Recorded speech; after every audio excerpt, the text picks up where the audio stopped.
All right, good morning. Good to see everybody.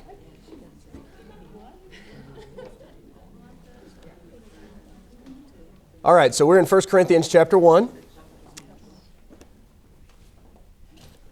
And you may be wondering, when are we going to get our next handout? You're not going to get the next one until we get done with this section of 1 Corinthians, this section being chapters 1 through 4. So you won't get another handout until we get into chapter 5, okay? And so that's going to be like 3 or 4 class periods from now. So, hey, you're off the hook for having to answer questions for a couple weeks, all right? On Wednesday night, we talked about the division that took place in Corinth over the teachers who had come through.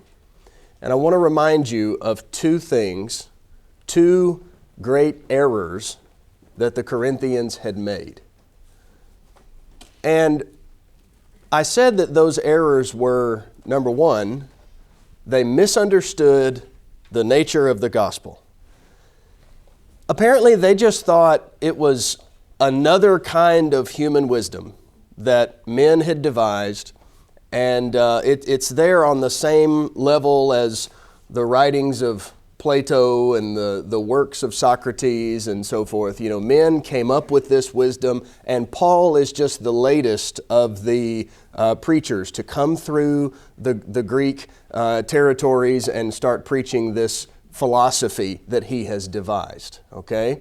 So they misunderstood the nature of the gospel. It's not human wisdom. It's different, and Paul's going to talk about that. And then the second mistake they made was, because of the first one, they then elevated the messengers. They elevated the teachers of this human wisdom. Now, I say that these were their 2 big errors because those are the ideas that Paul deals with in the first 4 chapters. He addresses those ideas. So those must have been their mistakes. All right? So let's talk about the first one. They misunderstood the nature of the gospel. They equated it with just another flavor of human wisdom. So Paul's going to talk about that.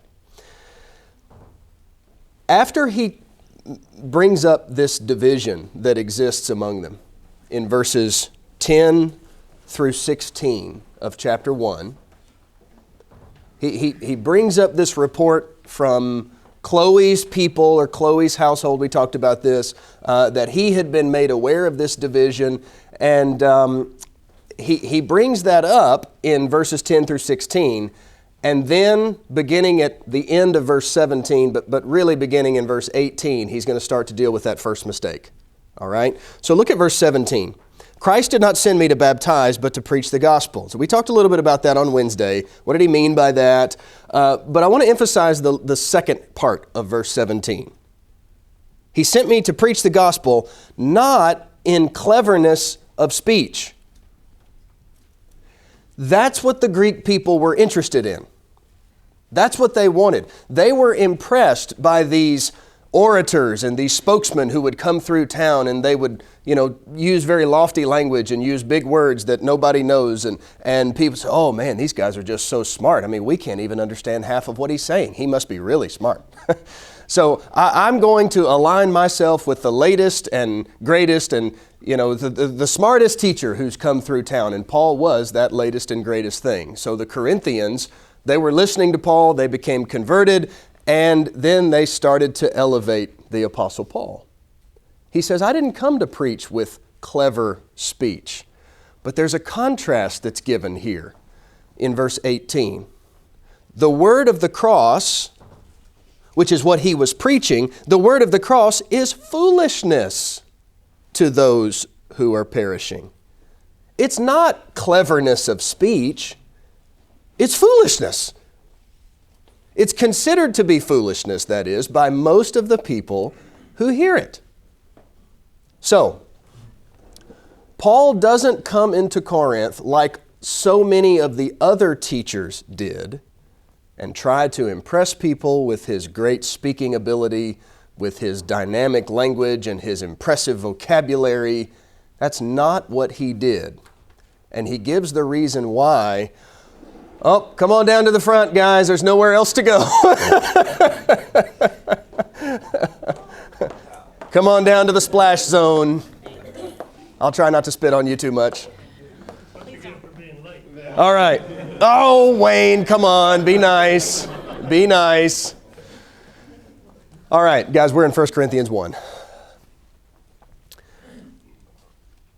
Paul does not roll into town preaching and teaching in the same kind of dynamic style that so many of the other Greek orators did. In fact, look at chapter 2 and verse 1. When I came to you, brethren, I did not come with superiority of speech or of wisdom, proclaiming to you the testimony of God. I didn't do that. I made it a point not to do that. Doesn't that seem to be what Paul is saying? I made a point not to do that. I think sometimes people have looked at verse 1 of chapter 2, I didn't come with excellent speech, and they've walked away thinking Paul just wasn't a very bright guy. He wasn't a very good speaker. He wasn't very smart, wasn't very highly educated. We know better than that, don't we? Do you remember some of the things that the New Testament says about Paul's education and his background? He was a leader among the Pharisees, right? Educated at the feet of Gamaliel, who was the foremost Jewish teacher of the first century. That was Paul's tutor, okay? Tim, what? I was just going to say, I understand, I've read this, at least in one location, that one of the requirements to be a Pharisee was you had to be able to recite the first 5 books of the Pentateuch. Really? Yeah. Wow, I've not read that. That's interesting. How difficult that must be. Yeah. Oh, my word. That's like when we were all kids and we had our memory verses in class. I remember a teacher once who let us all choose our memory verse. And what verse do you think we picked? Yeah, John 11:35. I think it's verse 35. Yeah, Jesus wept. I worked really hard on that one, teacher. All right. Wayne? So we know Paul was well educated and smart in the Word. I'm wondering, because I can't recall it, those who had come before him, who had, I'm going to call it divided the church, or who the church was divided among, were those also very educated people, and were they normal? Right. Normal? Or were they normal dumb folks like me? So I don't think you meant to make a point by this, but you said those who came before Paul. All right. So were they well educated? And yeah. was No, their I understand. education known to But Paul was the first one. Paul established the church in Corinth. So no one in that sense came before him. There were others who came since he came through. Apollos and Cephas are mentioned or Peter mentioned in chapter 1. They apparently came after the Apostle Paul had started the church. Now we know how Apollos is described in Acts 18, right? He's an eloquent man. He's mighty in the scriptures. Apparently he was a very impressive speaker. He's the kind of preacher that everybody would want. But they have to settle for folks like me and Joe. But I don't know that I can speak to their level of education in comparison to Paul's. But the point that I want to emphasize is that Paul was no slouch. He was not a dummy. He's not saying, I didn't come with superior speech because I just ain't that smart and I'm not able to do it. Paul could stand toe-to-toe with anybody intellectually in the first century. In fact, he did in Acts 17 when he was on Mars Hill in Athens preaching to the philosophers there. I know they laughed at him and they mocked him, but it wasn't because he couldn't hold his own. It was just because they didn't accept his message. All right? So, Paul made a point not to be like all the other teachers who would come through town. And I know that this is such a difficult thing for us to identify with, right? I talked on Wednesday, if you were here, about maybe a modern illustration of our news networks and the news anchors. We watch them every day, and every night we watch a certain news anchor or a certain network because that's how we get our information. And we come to identify with those hosts, and we even trust them We trust what they say, but well, I mean, they're giving us this information. They must be, they must be telling us the truth, right? Set aside the argument about whether or not it's good or bad information, but it is the information that we take in. But they didn't have anything like that in the ancient world. What they had were messengers who would come in from town to town and talk about world events and things that have happened in other places, okay? So I know it's kind of difficult for us to identify with because it's a different time and culture, and I get that. But place yourself in this situation where the news that you get comes from a traveling messenger who would come in and try to put a spin on what's happening in the world. Or a new teacher who's coming in, who's going to build an influence in your community and maybe even set up a school. Who was talking to me Wednesday about that? Somebody said, schools of philosophy, schools of thought. We use that expression, right? That's a Greek idea. These teachers would come into town, they'd establish a following, and then they'd open a school in the town. And parents would send their children to this Greek tutor who would educate them, right? So that's what's going on in the world here. And Paul says, I'm not like one of those other guys. That's not the message that I came preaching. So let's go back to chapter 1. Paul says in verse 18 that what he preaches is considered foolishness to those who are perishing, but to us who are being saved, it is the power of God. For it is written, I will destroy the wisdom of the wise, and the cleverness of the clever I will set aside. Where is the wise man? Where is the scribe? Where is the debater of this age? Has not God made foolish the wisdom of this world? There are two types of wisdom that men can pursue, ultimately. All wisdom, all teaching, all knowledge falls into one of two categories. It's either man's wisdom or it's God's wisdom. Ultimately, right? There's no other source it can come from. It's either the truth of God or it's what men perceive to be the truth. God's wisdom, the world looks at and says, come on, that's silly. But the best things that men devise, God looks at and says, no, that's silly. Verse 21 is really helpful. It's kind of a full sentence, all right? So we're going to read through this slowly. For since in the wisdom of God, the world through its wisdom did not come to know God. All right, let's stop there. Do you see the two sources in that verse? In the wisdom of God, number one, the world through its wisdom did not come to know God. So you've got God's wisdom and man's wisdom. Now, the world through its own wisdom. Okay, let's think ancient biblical history here. How have men throughout history tried to reach God or whatever concept of God they might have? How have they tried to do it? Built a tower, all right?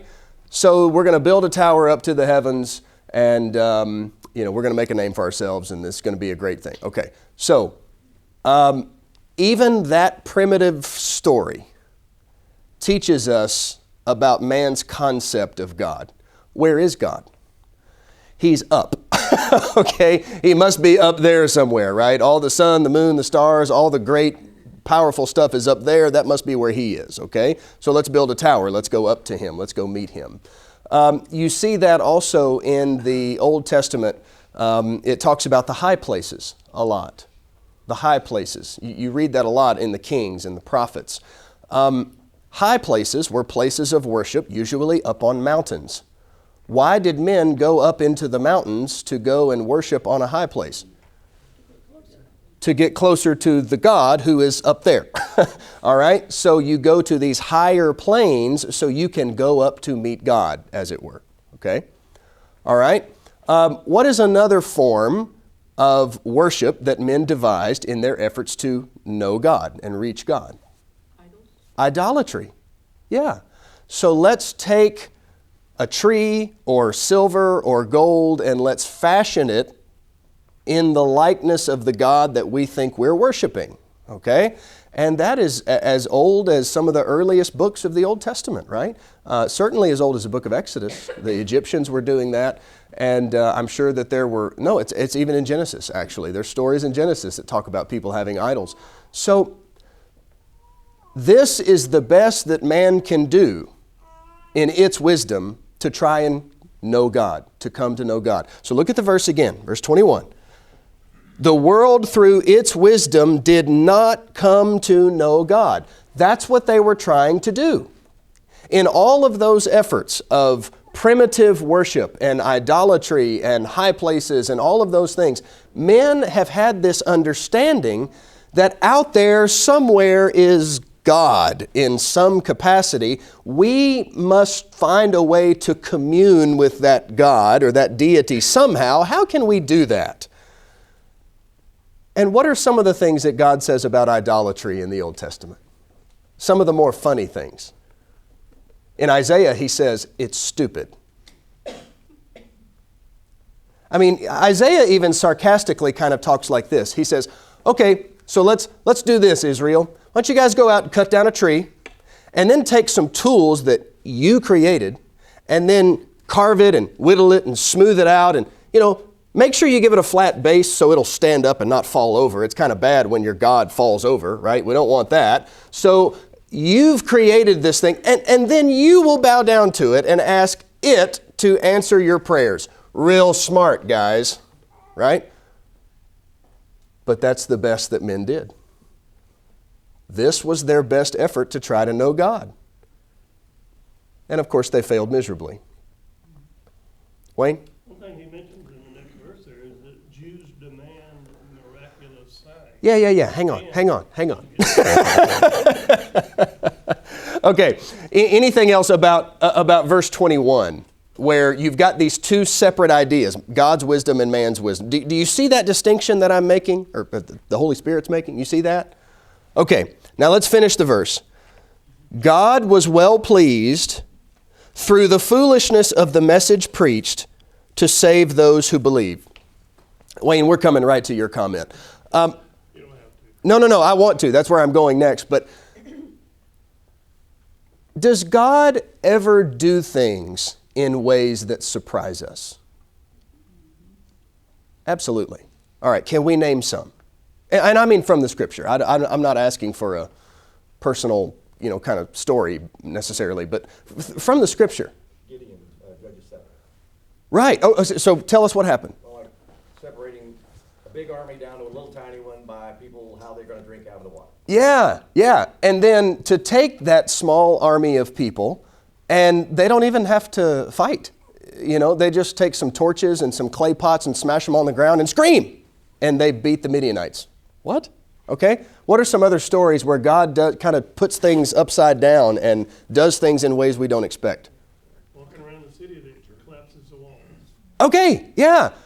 Joshua, just have the people walk around the perimeter of the city, and you do that for a week and the walls are going to fall down. What? Okay. Well, let's get one more. Anybody else? Trip to the promised land. It's How so? 1 or 2 week trip, and they're out there 40 years. Oh, yeah, okay. Okay, right. Yeah, the distance from Egypt to the land of Canaan is really not all that far. It shouldn't have taken, 41 years or whatever it actually took. That's right. How about this? God himself is going to put on flesh and come into the world. And who's going to be his parents? A poor peasant virgin teenager and a lowly carpenter who aren't even married yet? What? Okay. God loves to do things in ways that men don't expect. God does not think like we do. God keeps us on our toes, as we might say, right? He's always acting in unexpected ways. That's why the gospel message of the Son of God dying on the cross for the sins of the world is a message that many consider to be foolish. So now let's get to Wayne's point. Look at verse 22. For indeed the Jews ask for signs or miracles or wonders, and the Greeks search for wisdom. Okay. The Jews are searching for signs or miracles or wonders. Can we understand that from a human perspective? Why do they want signs and miracles? What do those do? It helps them believe. They help them believe. It bolsters what's being said, right? There's a visual element to it. Yeah, that's a good point. Could we say it like this?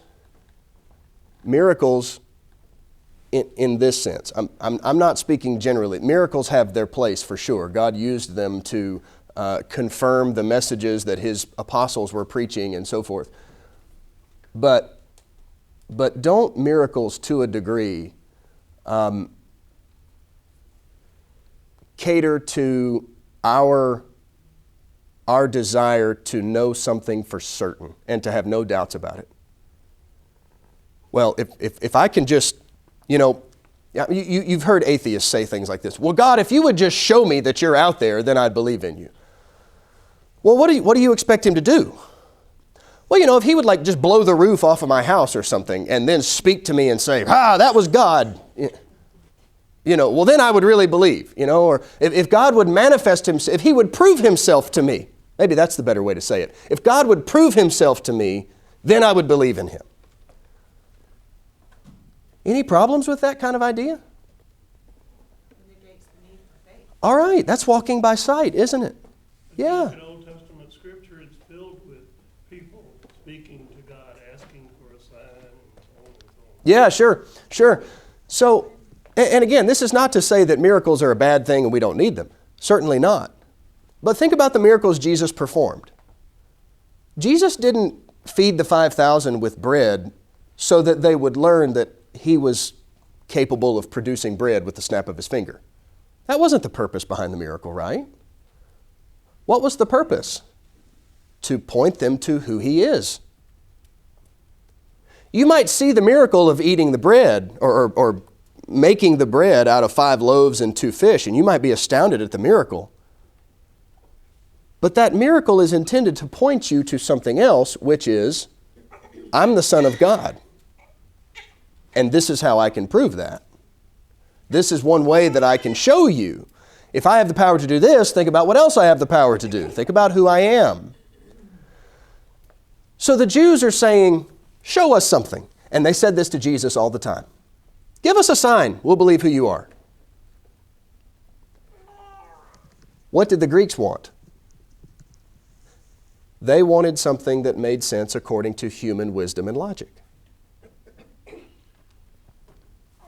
Yeah, but Ben, real quick, the Jews, in a roundabout way, could you say that they were seeking wisdom as well, just on maybe a lower level, by needing something visual or some type of sign? Yeah, I think that's a good point, Joseph. In fact, I hadn't thought about this passage, but Paul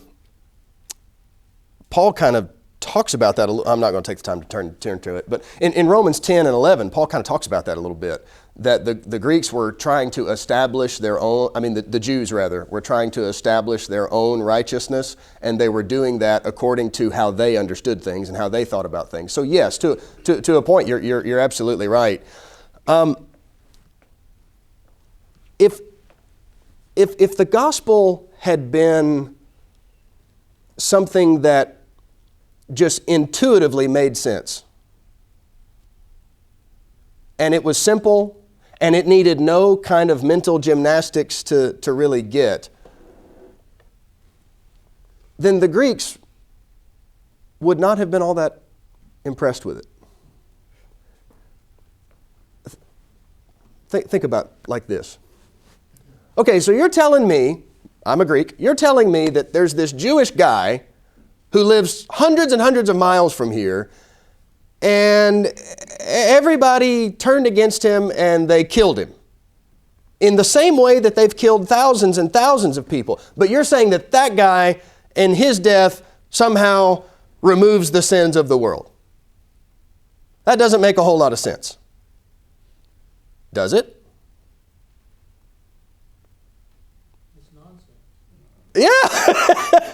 On its face, it really doesn't make much sense. Some random, as they would see it, some random Jewish guy in Palestine was hung on a cross, just like thousands of other people have been, just like him. But his death was different. And somehow his blood saves people from their sins. I mean, on its face, it's an absurd thought. Except they did say. And God says, it's different because he rose from the dead. all right. But God says, yes, I know it's absurd on its face, and that's why I love it, and that's why I'm using it. Because God does things that men don't think is right. We none of us would do things the way God does them. And that's why God does them that way. All right, Jonathan? Well, just add to that, because he's speaking of the two groups, each one has a different way of which it would make sense to them.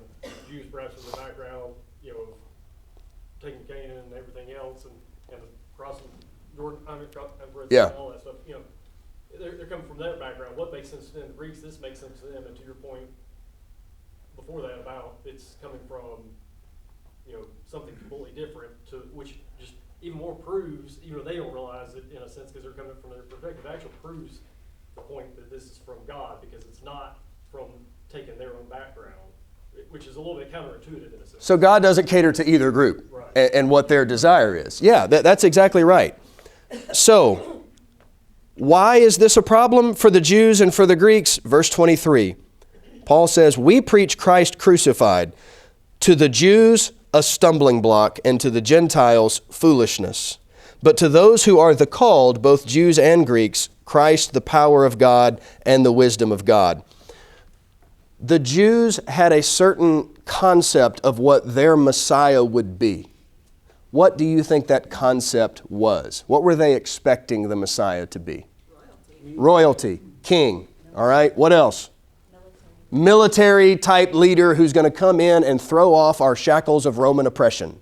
And we're going to be free once again, and we're going to be able to do what we want to do without the Romans telling us how we should live. They thought he was going to be, someone with great splendor from an earthly sense, someone with great wealth and pomp and ceremony, and Jesus was none of that. He was humble. He doesn't ride on the white horse like the king rides on. He comes riding into Jerusalem on a donkey, a servant animal, not a royal steed. Jesus upended everything the Jews thought the Messiah should be.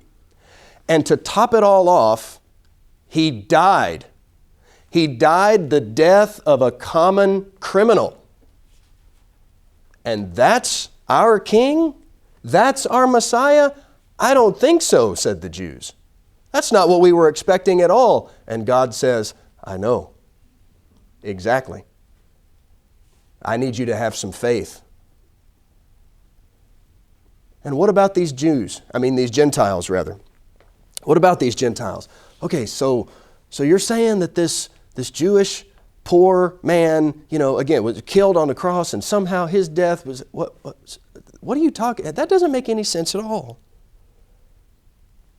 But the very message that the world considered to be foolishness, that the Jews just stumbled over, they just could not accept that their Messiah would come like this, that very message was the one that Paul traveled the world preaching as boldly and strongly as he possibly could, knowing how it would be received when he preached it.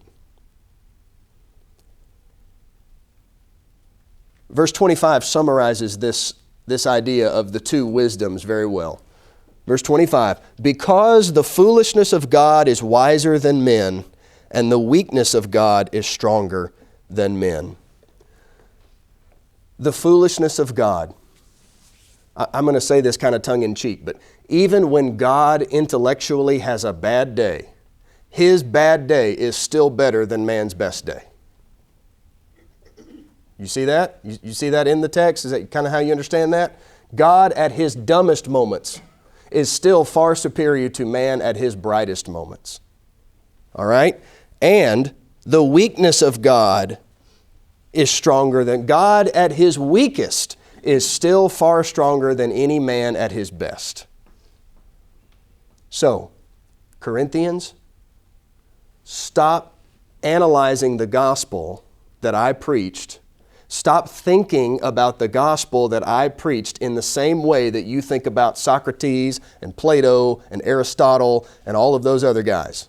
It's not in the same realm. These are not the same kinds of things. You can't think of these. This is not man's wisdom. This is God's foolishness, which is far better. All right? So that's error number one. They just thought that the gospel was another form of human wisdom. It's not. And now Paul is going to turn to the Corinthians themselves and say, your own lives illustrate this. Look at verse 26. For consider your calling, brethren. Look at your own selves, Corinthians. Look at you. That there were not many wise according to the flesh, not many mighty, not many noble. In the church at Corinth, there were not very many wise people from the world's standards of wisdom. There were not many who were mighty, not many who were noble. And this is a general statement of truth among Christians. How many billionaires do we see who are Christians? Not very many. I mean, there may be a few, right? But not many. How many prestigious, U.S. senators are Christians? How many Fortune 500 CEOs are Christians? Generally speaking, I know somebody's going to be like, well, I found this one article one time. I know there are exceptions, I'm sure, but generally speaking, who is it who makes up the church? Common people. Common people. What about the academics who have all those letters after their names and all those degrees? How many of them are Christians? Small percentage. Very small percentage. Why?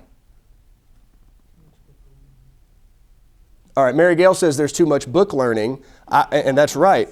I would say we've exalted man's wisdom over God's. Right? It's the same point. It's just expressed a different way.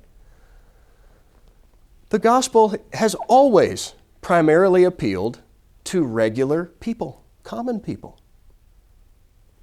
And the world might look at us through its wisdom and kind of turn their noses up at us and say, well, you just poor, uneducated, dumb folks.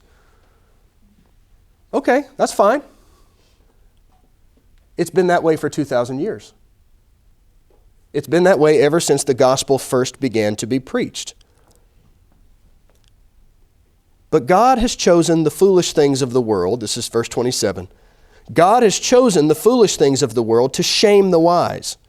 And God has chosen the weak things of the world to shame the things which are strong. And the base things of the world and the despised things God has chosen. The things that are not, so that he may nullify the things that are, so that no man may boast before God. That last expression in 28, the things that are not, nullifying the things that are. The things that are not highly esteemed in the eyes of men. Those are the things God has chosen, so he can nullify the things that are highly esteemed in the eyes of men. That's the idea of the expression. In other words, what we said 20 minutes ago, God is forever taking what men's expectations are and flipping them over. God is always acting in unexpected ways. God takes the poor over the rich.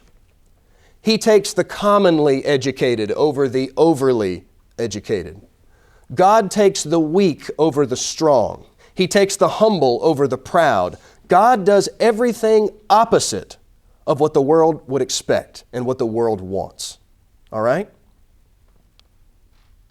Now let's make an application.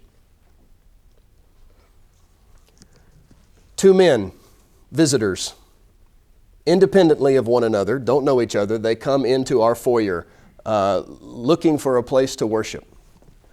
One of them has on a really nice three-piece suit and tie, and his shoes are polished, and he smells like he's got some cologne on. He's clean-shaven. He looks really impressive. He's got a big wallet sticking out of the backside of his pants, which means he's got a lot of money. He's got a Rolex watch on. He's got jewelry on his fingers. 2 minutes after him comes in a man who is not very impressive in his appearance. Looks like he maybe hasn't had a bath in a few days. He certainly hasn't shaved. He doesn't look like much. And he kind of comes in quietly. He takes his cap off and he just kind of modestly makes his way through the building. Who do you think, now don't give me the preacher's answer, but who do you think in our world today would most likely get the most attention? The rich man. Yeah, the first man. You're explaining James chapter 2, right? I am, that's true. Man, if we could get that guy to be a member of our church, man, our contribution would just, boy, we could finally get that new ceiling downstairs that we've had to get for a while. Boy, if we could just get that guy, man. Hey, you know what? I heard he was running for state senator this year. Man, if we could have a state senator in our... Wait a minute. What have we done? Sounds like We- we're doing exactly what we shouldn't. we, We should be smarter. Now, I know this church would never do that. I know that. Because we've read James chapter 2 and because we understand that idea of discrimination like that as James 2 talks about. I know we wouldn't do that. But what I'm saying is our natural tendency would be to do that. And that's our human tendencies coming through. If we did that, no, that would not be a good thing, but it would be an expected thing, right? Just from the world's perspective. We just tend to naturally gravitate towards that first man, all right? That's something we would have to fight against. But what I'm saying to us is one man fits the world's expectations of what's good and right and proper. The other man, the world would look down on him. And God says, yep, and I'm going to take that man. I'm going to take the one that nobody else is looking for, okay? Also on that same note, the like, the thing that's like you is the most comfortable. It's a little bit more of a known factor. So we have to be okay. Yeah, that's a good point. Stepping outside of what is like us and what is familiar and what seems more comfortable, whether that's rich or poor, black or white, male, female, like Yeah, we're supposed to love and right. be family with whoever walks in that door and wants to follow Christ. Absolutely. And that's where the Christian teaching of James 2 and the teachings of Jesus and other places, again, completely upends what the world thinks, right? The Christian influence in that regard has pushed back against the world. Well, Carol? that's what's happening to a lot of churches of Christ. Their emphasis is on, let's see how much more money we can get. Of course, if we get more money, we can grow. And they have an emphasis on growing the numbers and the income rather than spiritual growth. We've been to a couple of churches like that. Yeah. And it's a very serious problem. And I think the intent is, well, if we have more money, we can do more good. But they're losing the spiritual battle. They're focusing on the wrong thing. All right, well said. And that's true across all churches of all kinds. All right, very well. Thank you, everybody.